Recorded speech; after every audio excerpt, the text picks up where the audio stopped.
Hello and welcome to the Dumbbell Ben podcast, episode 2. You can find me also on TikTok at Dumbbell Ben. Today we're going to be talking about effects of creatine supplementation in resistance training. So, what we do in this podcast is we look into specific studies and look into the methodology, how they're set up, the results of those studies, and if they have any impact on your training, on your fitness, or your overall health. A lot of people, they do kind of a cherry picking of studies, but really a cherry picking of individual lines inside of different studies to support their claims. So somebody might believe in creatine and its effects, and so they'll cherry pick just a conclusion statement or just one chart from a study. What I'm trying to do here is get people one step closer to the research itself and help them understand how the scientific process works. I don't expect everyone to be listening to become an expert on the research in any particular area, but at least you'll be able to see kind of a skeptic viewpoint of any of these different claims people make and realize there is a lot of nuance. Ultimately, most people who train should just focus on the basics. The basic of nutrition, the basics of training, and they'll get pretty good results. But if this does interest you, I try to give it a good shot here to give you a good rundown of every study and to give you the audio of it so you can listen while on the go, driving, or anything else. So like I said, today we're going over a study called Effects of Creatine Supplementation During Resistance Training Sessions in Physically Active Young Adults. This study is by Scotty Mills and colleagues, and it was done in 2020, I believe. Yep, 2020. And as it says here, the purpose of the study was to examine the effects of creatine supplementation during resistance training sessions on skeletal muscle mass and exercise performance in physically active young adults. So, here's one interesting thing about the study. What they're actually testing is not whether or not creatine is effective in increasing performance during exercise, as well as increasing recovery and muscle growth and things like that, which has been very well researched, and it has been shown that creatine does increase performance, and theoretically, and in many studies, has shown actually increases in muscle mass over the long run during your training. But what they're researching here is whether or not creatine supplementation during a workout can help improve with uptake of creatine and thus improve your overall results from taking creatine.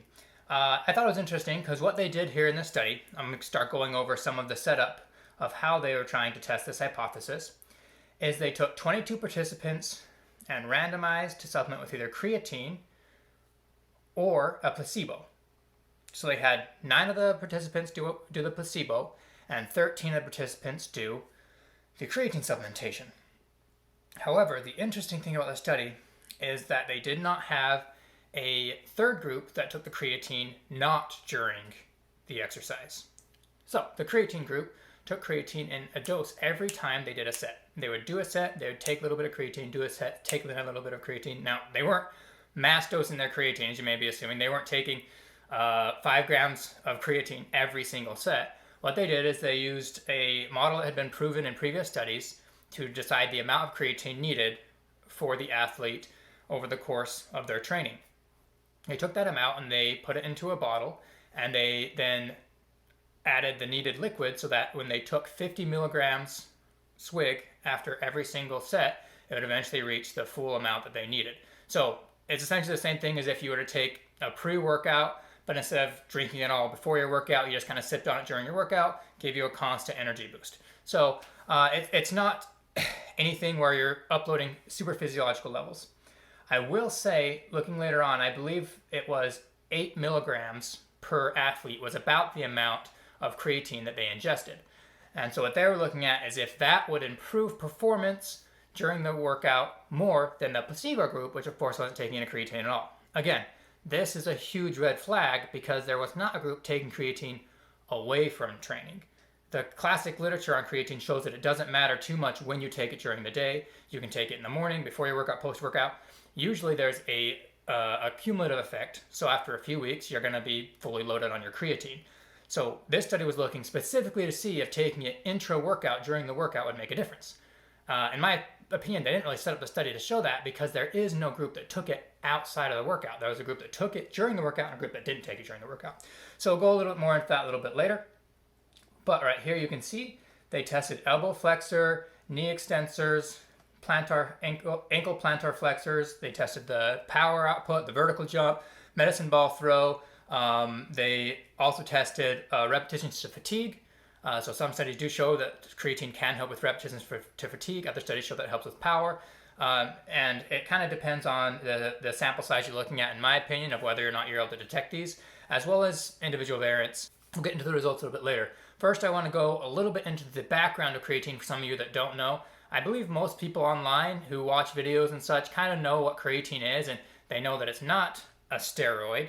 But there is still a subset of the population that still thinks creatine is this mythical thing that's going to get you crazy results, or it's some mythical thing that is adjacent to steroids and get you banned in certain federations. And that's because it's true. Certain federations do still ban it, which is obscene to me and crazy. But what I want to talk about a little bit more is what creatine is and its background.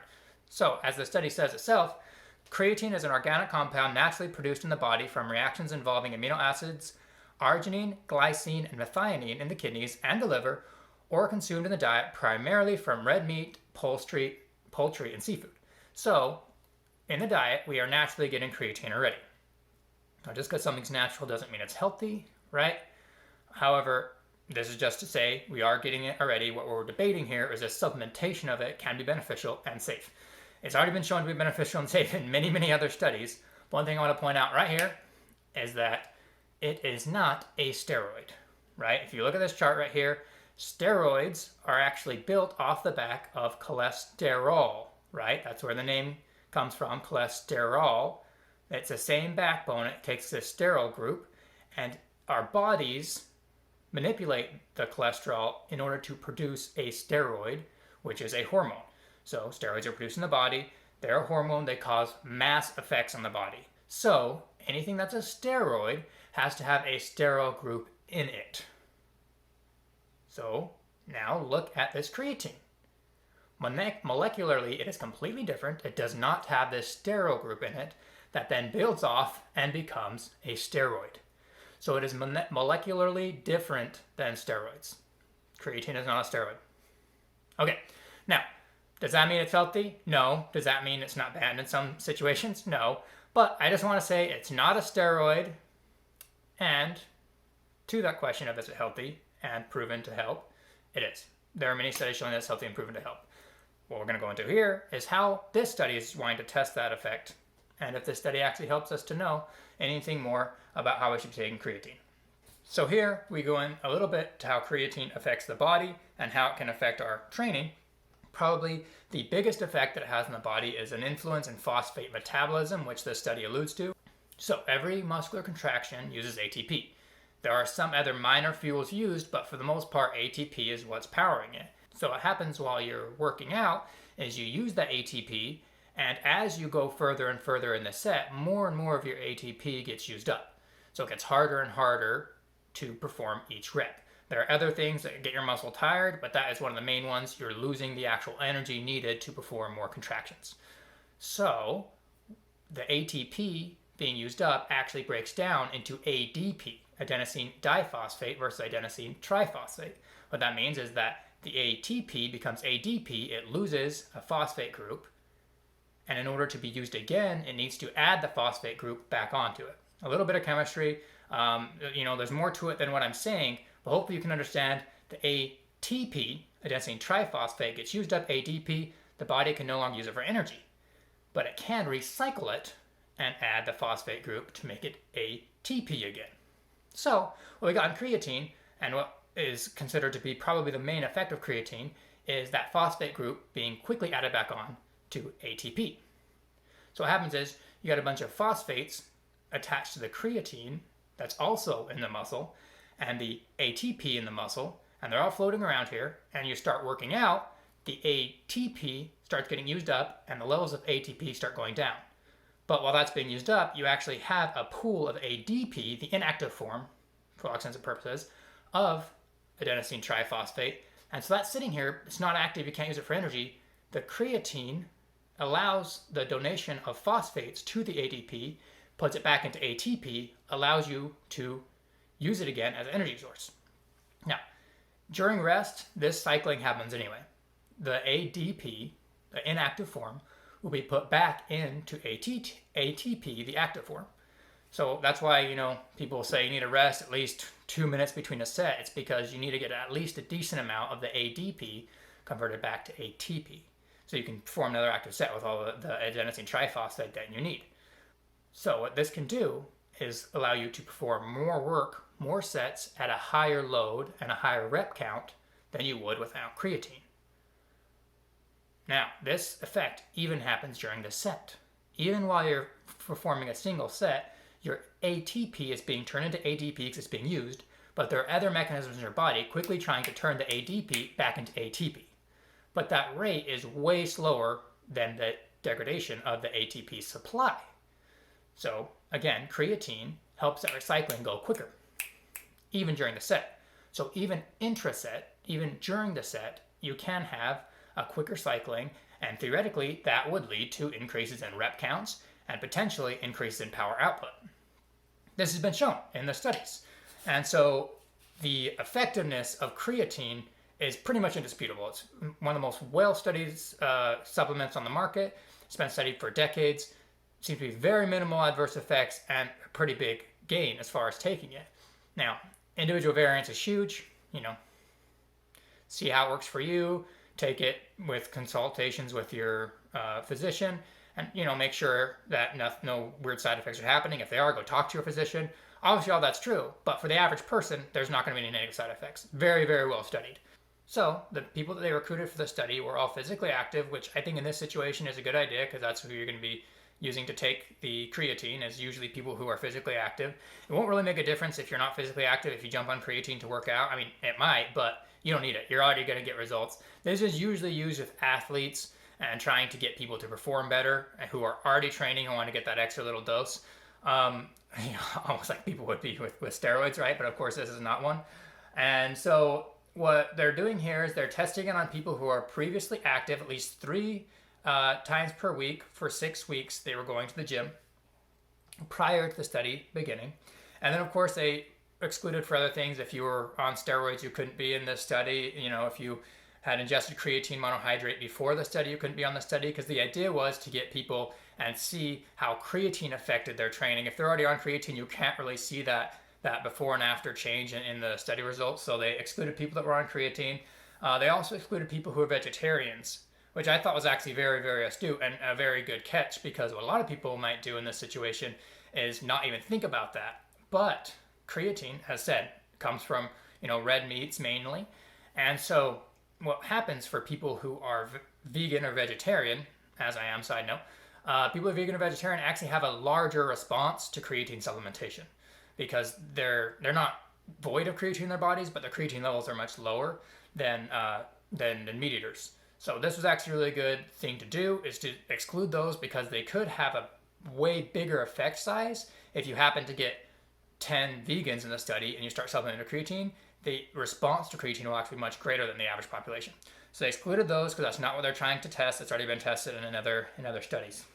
They did measurements 48 hours after the last training session in order to avoid edema and inflammation causing the muscle thickness test to be off. That was good. They reproduced the measurements on 2 separate days. So a lot of different things here that actually help improve the validity of the test. It's fairly standard to this type of thing, just so some people start getting a little bit familiar with that type of stuff.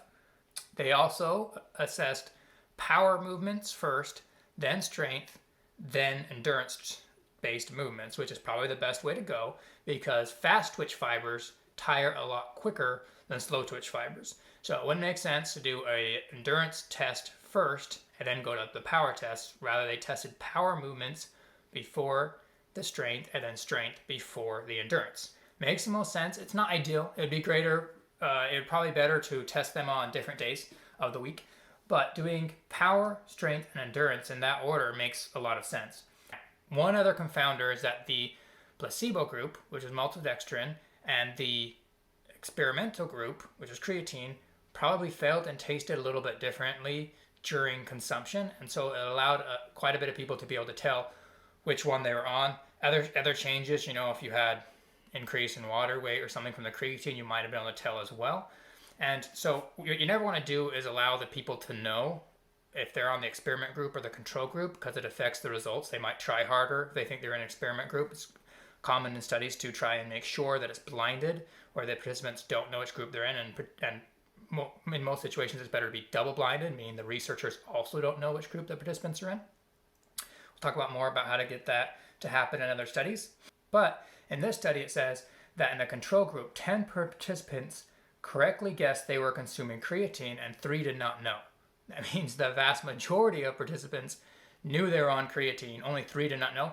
And I'm actually guessing these 3 participants that did not know probably were on creatine before. They probably didn't know how it felt to be on creatine because a lot of times you can kind of tell after a week or two that you're holding a little more water. It's not some crazy steroid thing where you're going to gain 30 pounds on your bench press in a week, but usually you can kind of tell if you've been on creatine before, you know how it feels. And so I would actually bet those 3 could have guessed if they had previously taken creatine. And so it was probably a little bit confounded based on those results.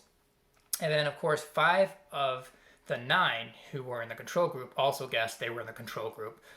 So not very advantageous numbers there. 5 isn't bad, but 10 out of 13 shows that there might have been some confounding variable there. Now, this is the good part. We could go into the results. There's been a lot of talking. We'll go into the results and see where you should be going as far as with your supplementation. So, if you look right here, so we're going to look at the p-value here. Some people say that p-value is a little outdated. I always mention this, but in layman's terms, quick sketch, this is what we're looking at. Anything under a 0.05 is statistically significant, meaning that it's something we really need to look at and consider that could be the case. Now, again, it's under 0.05. So these little highlighted areas are any number that's under 0.05. So these numbers right here, quite a few are under 0.05.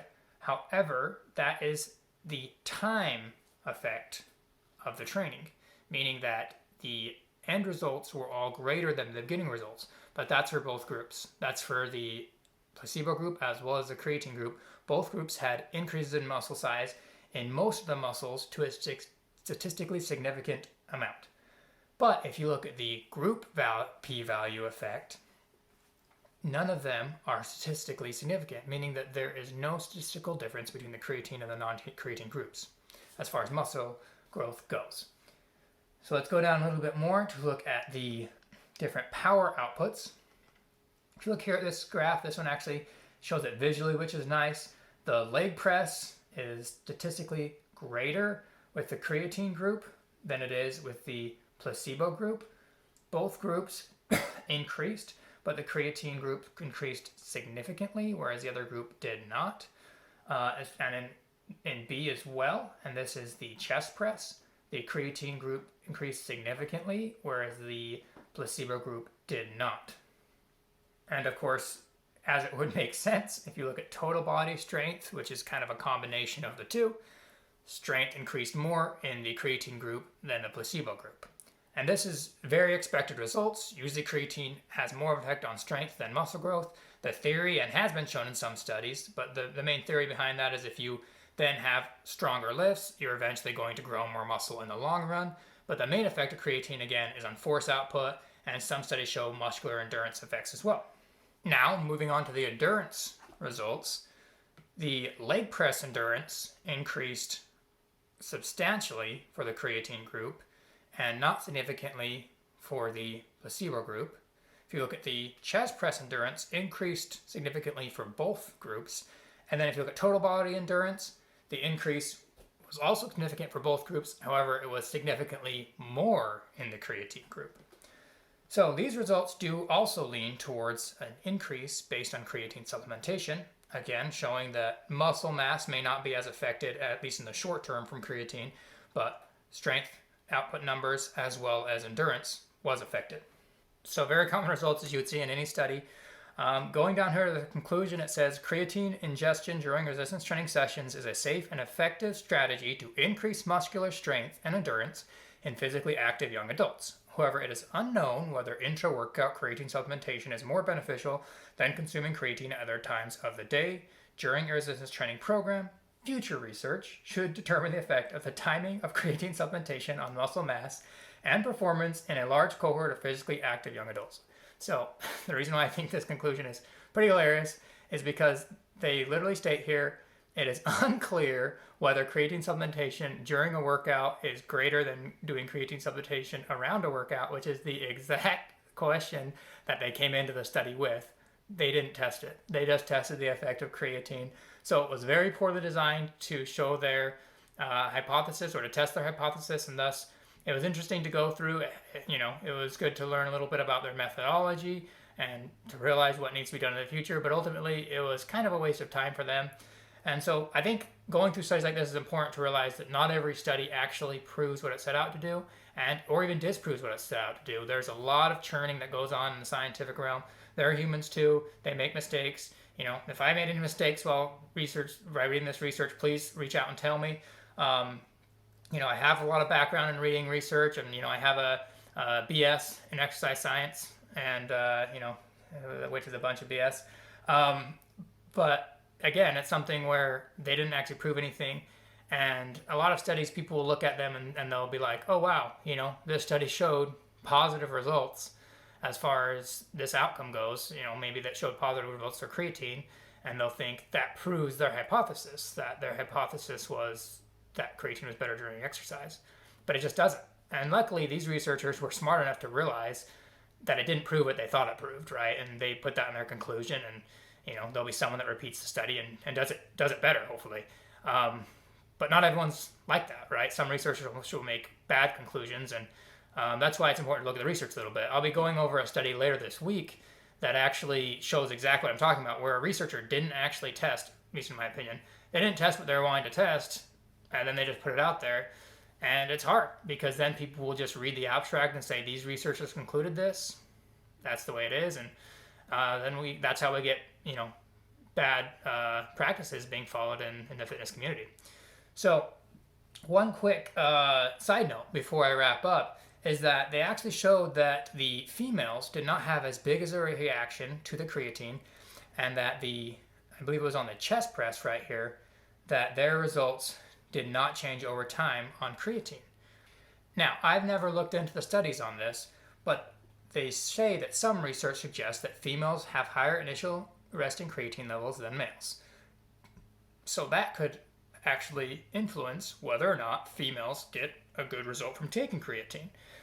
Sadly, in the fitness industry, most of the studies that we have are either male and female, a combined group that's studied, or just males. I don't know why, but for some reason, most studies like that. Maybe it's because more males are, active into weightlifting sport. But, it needs to change. Hopefully we can get more data on females, because we have a lot of females following plans and nutrition regimens that are really only proven for males. And, I think a lot of the recommendations are similar, but there are some that are different. So that's one interesting side note to take, as well as the fact that there's individual variance in everybody. I always come home to this point, and I don't get much of an effect from creatine. When I have the money, or I want to throw some away, I'll just take it for a few months and see how it works. And I never notice quicker results than when I don't take it. Maybe they're there, but I can't notice them. And so there might be some people that happens, or there might be some people where they take it and they really see very quick results. Maybe they do put on 20 pounds in their bench press within a couple of weeks. Sometimes that happens. Is that the placebo effect? I don't know, but it does happen to people, and there's huge individual variance with all this. These statistics are means, they're averages, and so you can't ever be sure of how an individual will react. So would I recommend creatine for people? Yeah, go try it. As long as you're not in some sort of federation, some powerlifting federation that bans it, go ahead and try it and see how it works for you. Make sure that you watch out for any side effects. Talk to a physician if you do see any. And of course, it won't be a one workout type thing. It will probably be after a couple weeks of taking, you'll start seeing some results. And give it a try. If it helps you, keep on doing it. And if not, maybe it's not worth the money. Let me know what you found with your creatine usage in the comments. And of course, let me know any other studies that you want me to look into and review kind of here. I'm finding new studies every day that I want to look into myself, but it'd be great to know what you guys are interested in. And of course, follow me over on TikTok as well at Dumbbell _Ben, as well as here on my YouTube channel. Make sure to subscribe, and we'll talk to you next time.